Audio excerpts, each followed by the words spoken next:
Hey everyone, what's going on? We're going to learn how to master the writing section of part 1 for the IELTS test. Part 1 is dealing with graphs. We will look at some examples, and specifically, I want to show you some phrases, vocabulary, and synonyms that you can use to boost your mark. I'm Scott from HZad Education, so let's get into it. In part 1 of the writing task, you have 20 minutes to complete, so you are limited for looking at the graph, analyzing, and writing. You're going to write about 150 words minimum. We'll talk more about the ideal length towards the end. So you'll have a variety of different graphs. You can see either a pie chart, a table, a line graph, a mixed graph, or a bar graph. These are just some examples. You should customize yourself with learning how to look at these types of graphs and analyze them. What does the information mean? What is it telling me? Is it going up and down? But more specifically, you need vocabulary to talk about this. The examiner has 4 criteria which they can score you on. That's the task achievement. Did you finish the goal? Did you complete everything? Coherence and cohesion, number 2. That means, does it make sense? Does it work together? Is it easy to understand? 3 is your lexical resources. What are you saying, and are you using synonyms, or do you repeat yourself? 4, grammatical range and accuracy. So, is it accurate? Do you have good grammar? As you can see, lexical resources makes up for 25% of your score, and this is where most students lose marks. You are far too familiar saying the numbers decreased, they increased, they went down, they went up. This is okay, but I highly suggest you use this vocabulary no more than one time. You should learn synonyms what mean the same as increase, go up, accelerate. So we need to learn that vocabulary. Okay, so we're talking about different graphs here. We're going to learn how to use verbs as a noun. Often you would see these verbs to rise, to increase, to peak, to go up. These all mean going up, of course. Or you can see the verbs to fall, to decrease, to decline, dip, or drop. Those are how we use them as verbs. But often when we're talking about a graph, we will take those verbs and use them as a noun.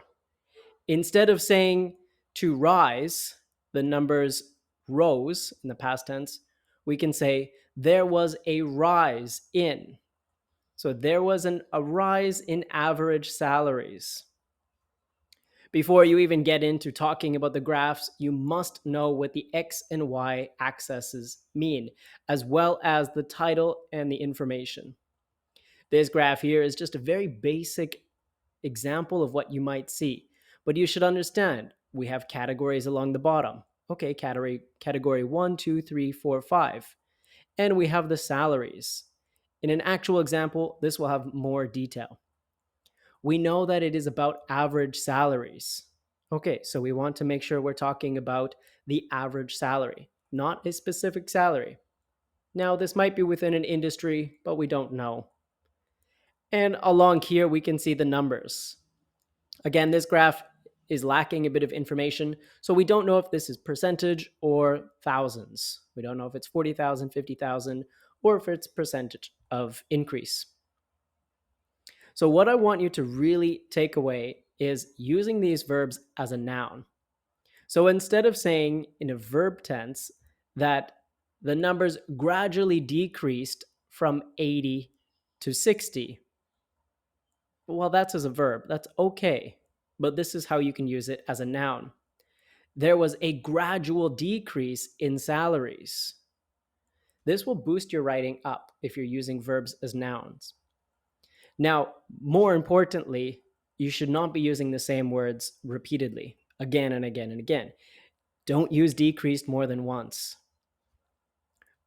Ways that we can refer to them is decrease, decline, dip, drop. There was a drop in salaries, or there was a significant increase. There was a significant rise. There was a significant peak. there was a significant growth in salaries. Now, I've also provided you with some adjectives to describe these nouns. It's okay if you want to say there was a rise, there was a peak. The peak would be over here at the highest point, or there was growth. We can see growth in salary 1. So the growth in salary 1 went from 10 to 50,000 over 2 categories. This should actually be years. But if you're to use adjectives, it strongly defines your nouns. And this is what we want to be doing. So if you're talking about big change, you can say significant growth, dramatic growth, substantial increase. Substantial is very large. If you're talking about a small change, there was a slight decline. There was a modest drop. There was a insignificant decrease. Not sure why I repeated modest twice. If you have gradual or no change, for example, this line here, perhaps this line, the red one, is gradual as well. We can say it remained steady. That's no change. It is stable. So it is remaining stable. It's consistent. It is unchanged. So that means it is not changing. Learn how to mix and match these adjectives and nouns together so that you have a wide range of combination when you are speaking or writing. Be sure not to use them more than once. The last thing I want to talk to you is about the introduction. When you are writing, you will need to break it into paragraphs. You have to write a minimum of 150 words, but I highly recommend that you write closer to the 250 range, and I'll tell you why. If you write 150 words, you probably won't have enough space to include all the details. If you write more than 250 words, your chances of making grammatical mistakes is higher, but also keep in mind you only have 20 minutes. 250 words to analyze and write is tight. So stay within that 200 to 250 words. Okay, back to your introduction. This will make or break your score, so you want to make sure that your introduction is very solid. Big thing to note, only write the general trend. Do not include numbers in your introduction. What I mean by that, you can say that overall, we had a gradual decrease in salaries between the year 2000 and 2023.